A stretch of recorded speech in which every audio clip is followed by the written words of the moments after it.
Hey everybody, and welcome to this week's episode of New Strength Sugar Babes. We've got a Kiwi here. We've got heaps of Kiwis in the program now. I feel like they're taking over. She obviously lives in New Zealand. She's got three stepkids. And how long have you been in the program now? I think I'm coming up 10 months. Yeah, I was going to say 9 months. Yeah, 10 months. Yeah, and Brodie's just done incredibly. And I'll let you tell your story actually. So, like, why did you join the program? Like, what were the issues that you were having, and what had you done in the past? So I hit sort of rock bottom last year, about this time last year.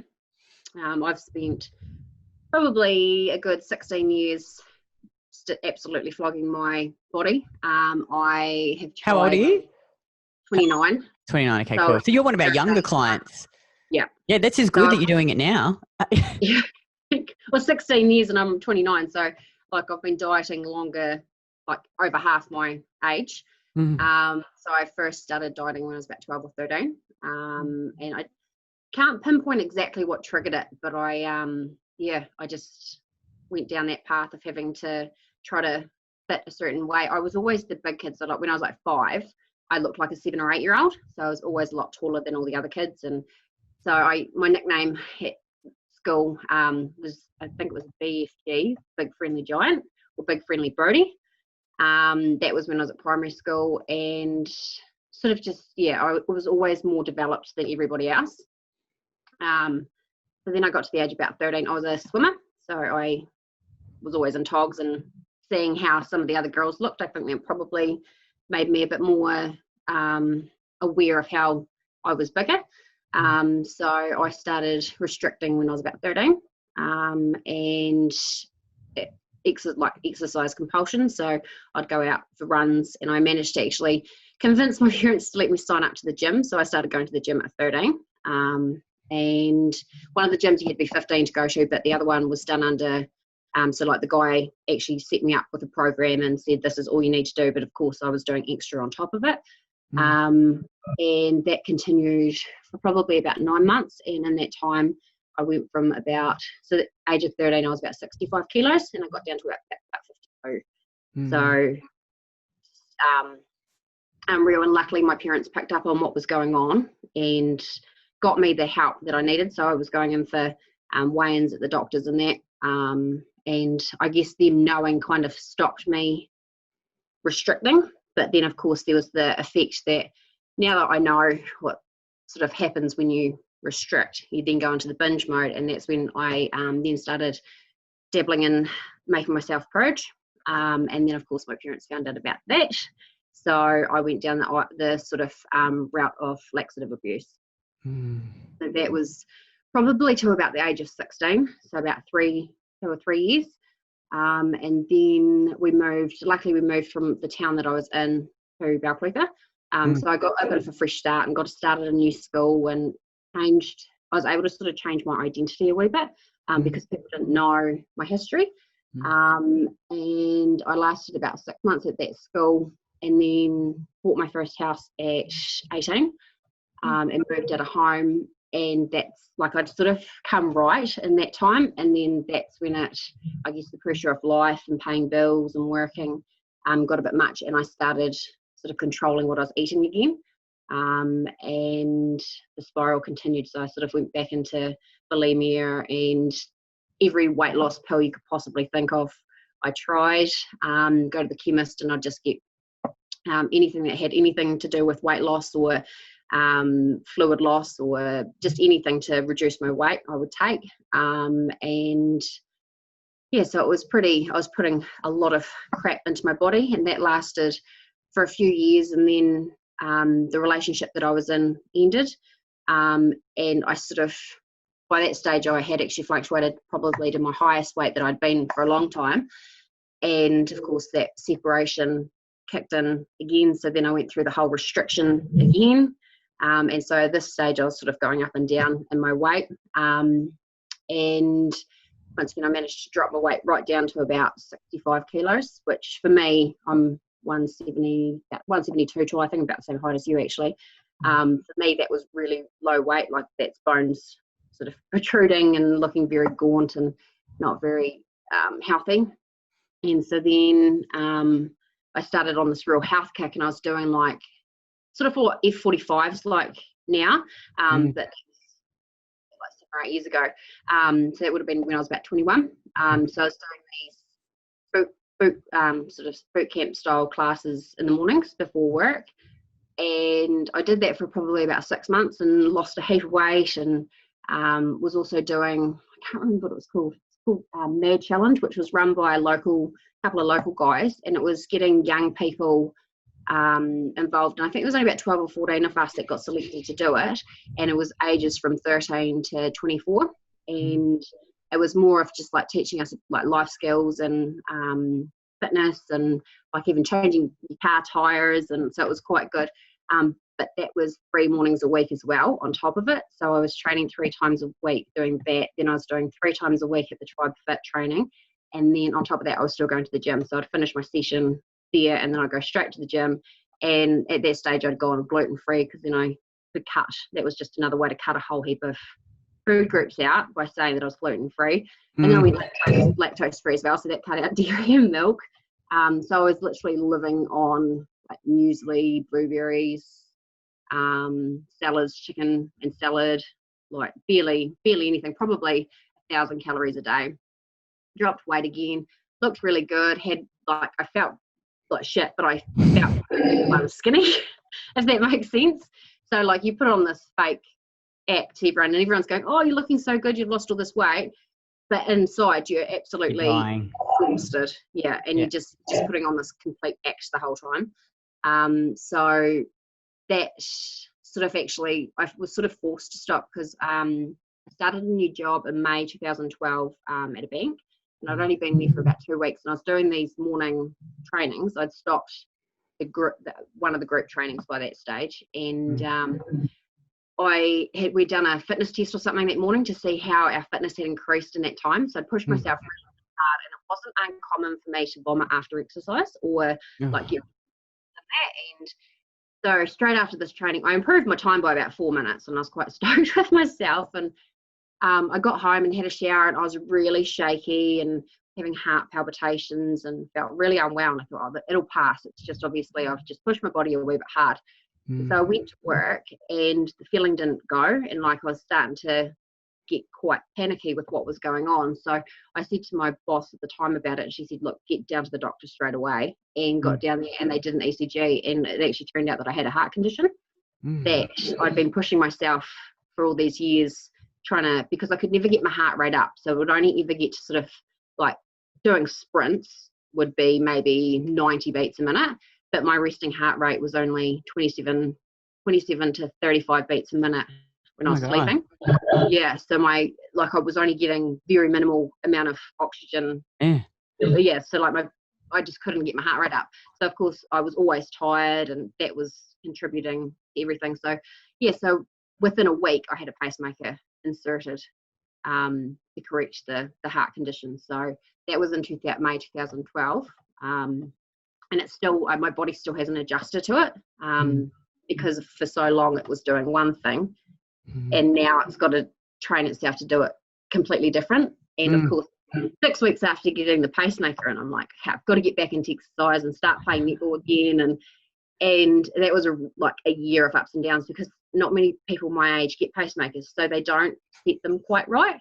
So like they couldn't get the settings right. So I kept on like flaking out, because what was happening, as soon as my heart got to a certain point, it was splitting my heart rate in half, because it would get to its max rate. Because old people that aren't going to go to the gym and aren't going to play netball and aren't going to go for a run. So that took about a year for them to actually get the settings off the pacemaker set right for my body. So I gained quite a bit of weight in that year, because then I created like this paranoia, almost like a PTSD from getting the pacemaker. I was so scared that it wasn't going to work and my heart was going to stop.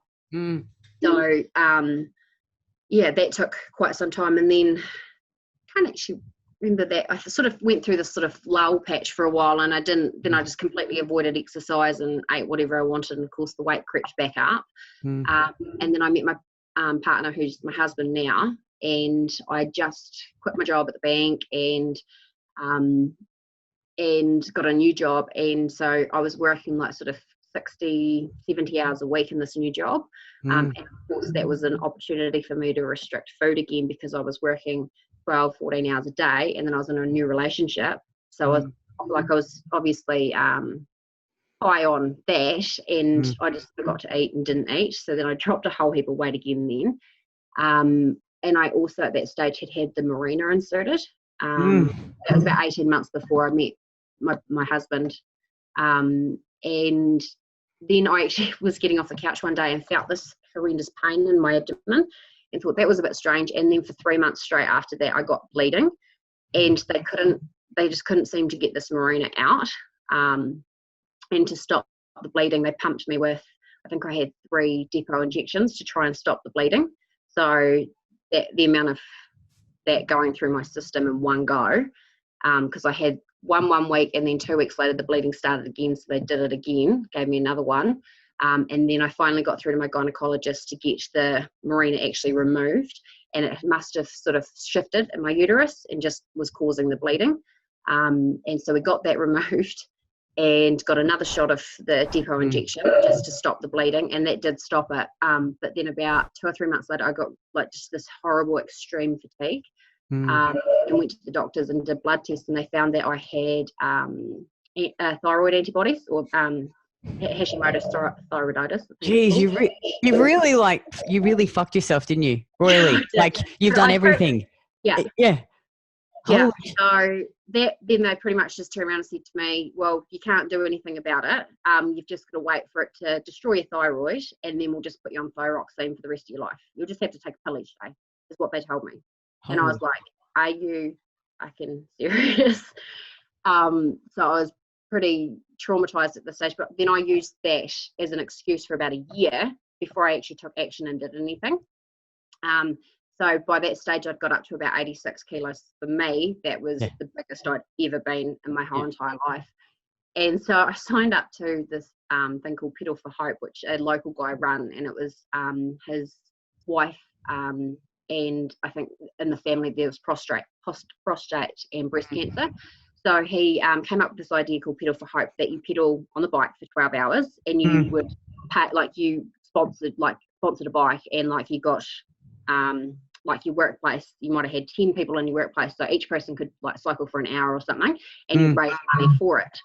And no one else in our business wanted to do it, so I thought, oh stuff it, I'll do the 6 hours by myself. And so I went along and did it, and it wasn't until I got the photos, my dad had taken some photos of me, and that's when I saw how big I'd actually got. I thought, I'm going to have to seriously do something about this. So that was 2015, so I would have been 25 then. And I found a product called Way Less with Jess. I don't know if you've heard of it. It's in Australia. It sounds bad. It sounds bad. Yeah, and so this is probably what kind of like topped my metabolism. The straw that broke the camel's back. Yeah, or maybe the second last thing. But it is a pill you take. So you, for 3 days, you take it while eating normal, while eating a lot of fat. So apparently it binds to fat and goes to your fat cells, and it attacks your fat cells, and it tells them to like get rid of the fat. So it's absolutely horrendous now that I think about it. And then you go, so after those 3 days of like loading, I think they call it, you then can go up to 50 days of phase 2, which is restricting. So you can either restrict down to 500 calories a day, 800 oh my calories, God. 1,000 calories. So I did the 500 calories. So I ate an apple for breakfast. I had an apple for morning tea. I had like lettuce and chicken. You're allowed 100 grams of chicken and lettuce. And then afternoon, you're allowed celery sticks. And then dinner was chicken and lettuce again, pretty much. And I did that for 44 days and lost 10 kilos. And the first week I lost 4.5 kilos, but it would have just been probably water weight anyway. And then, so I yo-yoed on that. So then you've got to do a maintenance phase where you've got to increase your calories up to like 1,200. And that's maintenance, apparently, is 1,200 calories. And then you'd have to do that for a period of time. And then once you've done it for the same amount of time you've done phase 2, you can go back and do it again if you wanted to. And I did it about 3 or 4 times and got down from 86.2 kilos down to 65 in the space of about 3 months. So, which was just, and I looked absolutely disgusting. But I thought I felt good because I had lost all that weight. So I put the value on the weight loss rather than any, like, I didn't care how I felt as long as I was skinny. Yeah. That was horrendous. And then I don't know, I sort of felt like that was the wrong way to go about it. Obviously I thought I'd hit rock bottom then, but then I decided to, well, let's try getting a bit of fitness, like doing some walking and some like exercise in that, and I'll change my plan a wee bit. So I found this other program online, which was like a meal plan. So they gave you a meal plan and they gave you exercises that you had to do for the week. So I'd just come out of doing this like pretty much starvation thing and gone straight into doing exercise in that. And I did a 12-week plan. So it was like 1,200 calories a day. And it was rice and broccoli and spinach and chicken, and there was more real food than what I previously had. So I thought, oh yeah, sweet, I'm eating 1,200 calories, and it was so much more variety. So I was like, yes, this is going to work. This is what I need to do to make me feel better.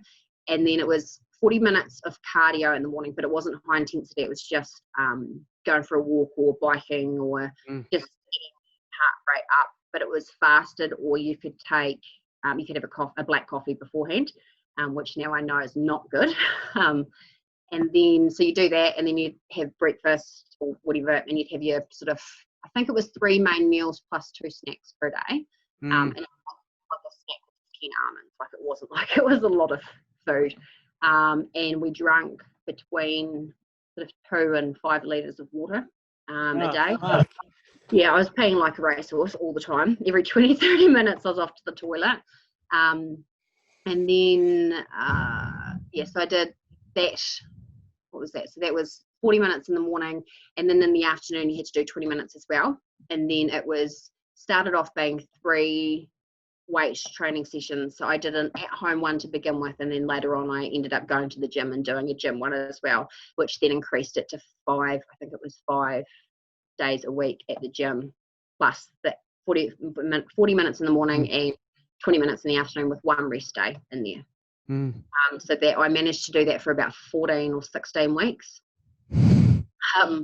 And by this stage I was engaged, so we were starting the wedding preparations. So that was from about April last year through till sort of end of August. I was in the process of doing that.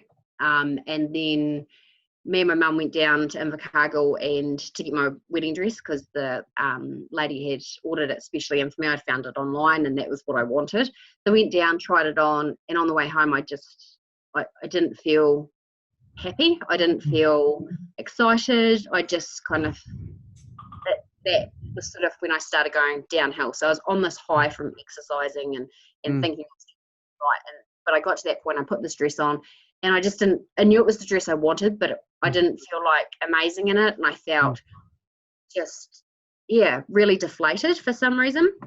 So on the way home, I just, drove home and got home, bawled my eyes out. I was meant to be one of the, second happiest day. I was getting my wedding dress, and I just got home and cried. And I was just like, I don't know what I'm doing. Like, I was just so lost. It was unreal. So that's when I started actually, your post, your ad came up. So I started looking at you, and then it said about the liver and all that. So I thought, I'll start implementing some of those things while still trying to do the program I was doing. And then it was sort of kind of like, well, you're not following it, because I started gaining weight.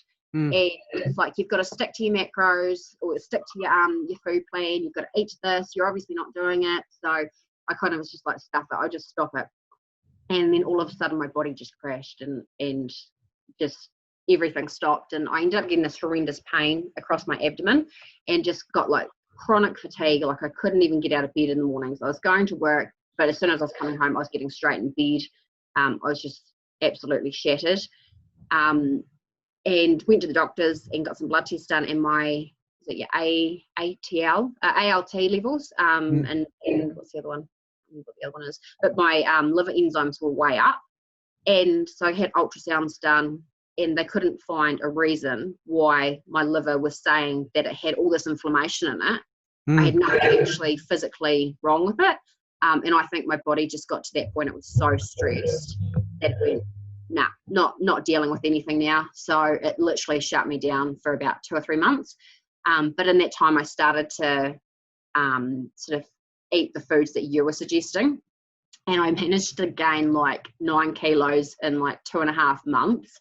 And I was like, holy shit. So then, of course, November came around and I went and tried my wedding dress on and we couldn't do it up. And I was like, oh my God, I've just spent all this money on this bloody dress and I'm not going to be able to even wear it, because this by this stage was only like 3 months out from the wedding.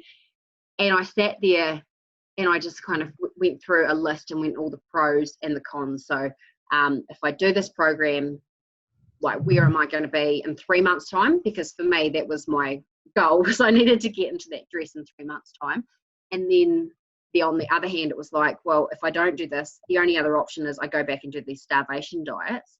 And I had to decide, do I want to be happy on my wedding day, that I can actually feel comfortable in my skin and enjoy the day for what it's going to be? Or do I do a starvation diet and then suck in all day, because I'll be bloated probably as hell anyway, eating all the bloody green veggies and shit. And like, and I knew for a fact that if I didn't do the Win It Life program, I was going to be miserable on my wedding day. That I don't even know if we would have got to that point, because my partner was just getting so not up, like, he wasn't upset with me, but he was just, it was hurting him, because he could see what I was doing to myself. And it had sort of got to that point that it was just like, you need to sort your shit out, because if you don't, like, I would have just lost it completely. I would have probably just cried for the next 3 months straight, and I probably wouldn't have got into my dress, and I wouldn't have enjoyed the day. So I sort of just made the call right then and there, stuff it, I'm doing it. And I actually signed up for the, what is it, the 28 day? The 28 day challenge. Yeah. And I hadn't done the exercise part of it, but I started implementing the foods in that. And I think I was up to about day 15 when I did finally signed up for the Win It Life program. And I'd already lost, in that 15 days, I'd already lost like 2.5 kilos. And it was just from eating exactly what was on the list and removing all my trigger foods and that. And then, so within the first sort of month of actually doing it, I dropped 5.5 kilos. And so on my wedding day, I was still 3 kilos heavier than when I tried my dress on. It was because we got married in March. And so I did the Win It Life program for those 3 months leading up. So I was still 3 kilos heavier, but the dress actually fit me better. So even recomposition. Yeah. Isn't it great? More muscle, less fat.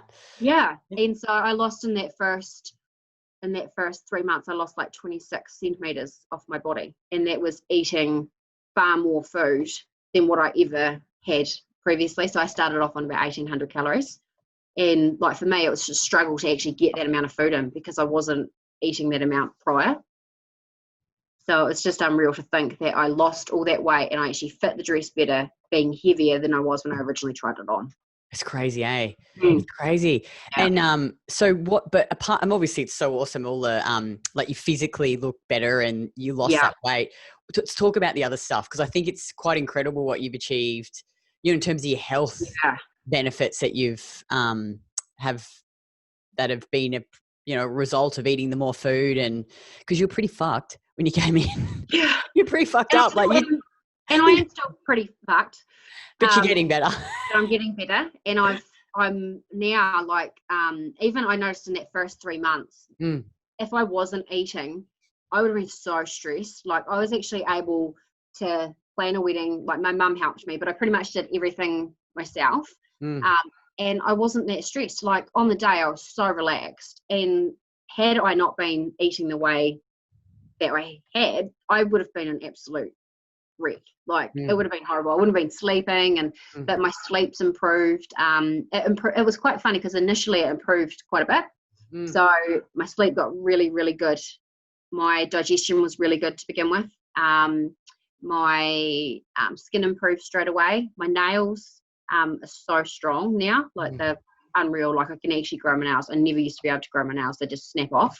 But it was quite funny, because I got all this improvement to begin with, and then all of a sudden I did what I always do when I'm starting to feel good and I overdo it. I chucked a heap of more stress back in there, and all of those subjective measures actually went back down. And then I had to really pull back and go, okay, need to increase food, lower the amount of exercise I was doing. So I reduced my days that in the gym, and all of those subjective measures started coming up again. So my body, when I'm feeding it well and reducing the amount of stress that I had, everything's good. So digestion now, I think I've gone like 30 something days straight of going to the toilet, which is unreal for me because I used to go 10 days sometimes without going to the toilet.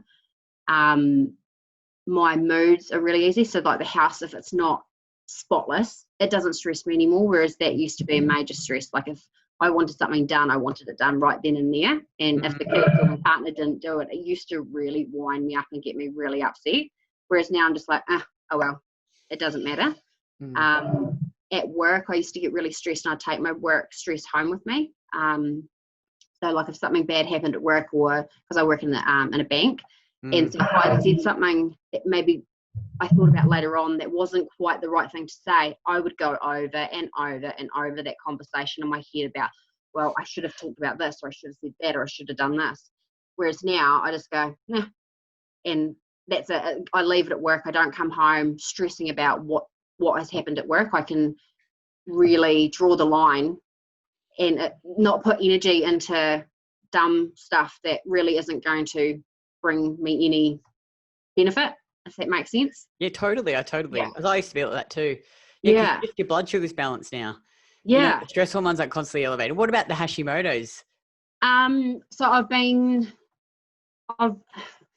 I don't trust what the doctors are up to with it, because they don't really know. We're in not a massive town. We've got about 4,000 people, and it's quite a transient town for doctors. So they come and do their training for 3 or 6 months, and then they bugger off. So we don't have, I don't have a doctor that I see all the time because they're changing so often. So every time I do go in for my follow-up tests or anything, like they really have no clue what they're talking about when it comes to it.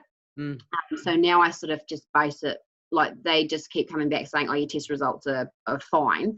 But I sort of base it on how I'm feeling, whereas I'm not getting any of the symptoms of thyroid issues now, if that makes sense. Yeah. Because they were like, well, you shouldn't, your thyroid isn't stuffed and it's functioning fine because all your levels are fine. But I was having all these symptoms. So I was having the terrible fatigue and the body aches, like all my joints were aching all the time. Everything wasn't working. I looked like crap, and they were just like, but your levels are fine. So you should be feeling fine.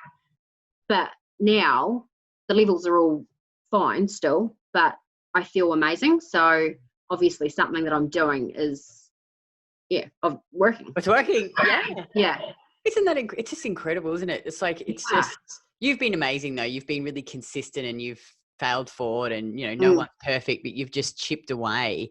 And I've had my ups and downs. Like it's funny because I notice a lot of the women do that. They sort of, when they're going through a wee patch that that something maybe isn't quite right, they sort of, you don't see them on the page for a couple of weeks, and then all of a sudden everyone comes back. And I did the same thing, and I had about a month in, I think it was June, that I got really sick, just the flu that was going around. But before that I tried to increase the amount of, like I was trying to get my 3 sessions in a week, and at that stage I think I was on about 1,950 calories. And I felt like shit. My sleep and everything had gone downhill again, so now up my calories. And then I think for like every 3 weeks I'd feel good for the first couple of weeks. And then all of a sudden that sort of 3rd week I'd start going downhill again. I'd start feeling a bit tired, and sleep would get affected, and digestion would be affected, and that. And then so we'd up my calories again, and then I'd go uphill again. Everything would improve, and my subjective measures all improved, my mood and energy, and that would improve. And then all of a sudden it would start going downhill again. And I've noticed in those times, as soon as I start feeling good, I try to increase my workload. So I try to do more, whether it's do more around the house, do more gardening, walk the dogs more. And as soon as I start doing that, my body just goes, we're not ready to do more yet. And it brings me down. So it's just telling me what it needs. Well, you've got a threshold, and a stress threshold. And everyone, I think the more you fucked yourself in the past, like your threshold would be lower than mine. Yeah. You know, because I've obviously been doing this for 4 years now. I've done some good work to repair it. It's like, not to say that you can't ever get there, but it's like, I think you've just got to really listen to your body, and you've become good at that. So, you know, now you're like, okay, I've reached that threshold. I can't keep pushing myself, or things are going to go pear-shaped, which is so awesome, I think. And I think that's, for me, is probably the biggest thing I've taken out of this, because I've never, ever been able to do it. Like, I've never been able to pull back up. Literally, my body has had to stop me every single time. It's the thing that's actually said, we can't do this anymore. Whereas now I'm picking up on those, being able to pick up on those cues and go, okay, just pull it back a wee bit. Let's get a bit more, get a few more carbs in there for a week and see what improvement you get. And then once I start feeling a bit better, okay, slowly start reintroducing. But as soon as I get to that point that it's the sort of, it's like a seesaw, they start going down again, I just pull it back. Whereas so I've never ever been able to do that. So for me, that's probably the biggest takeout that I've had so far, is that I can actually control how I feel now. It's so good. And Brodie, like, obviously, you know, you were out of this program 9 months ago, and we have a lot of women who are thinking about joining, and there's some common concerns that they have, and I'm sure you probably would have had these too. So one is that they feel like that they don't have time to do this program. So, like, you've got stepkids, you work full time. You know, what would your advice, or I guess what would your comment be to that if a woman was thinking, I just don't have time, I can't do this program?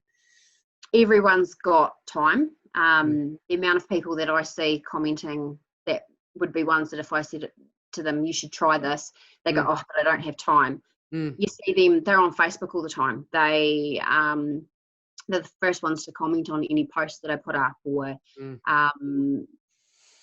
just people that they make themselves look busy.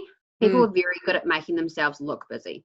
So, and you've kind of just got to go, no, I need to do this for me, and just put aside that little bit of time, like I do on a Sunday, about 2-3 hours meal prep every Sunday.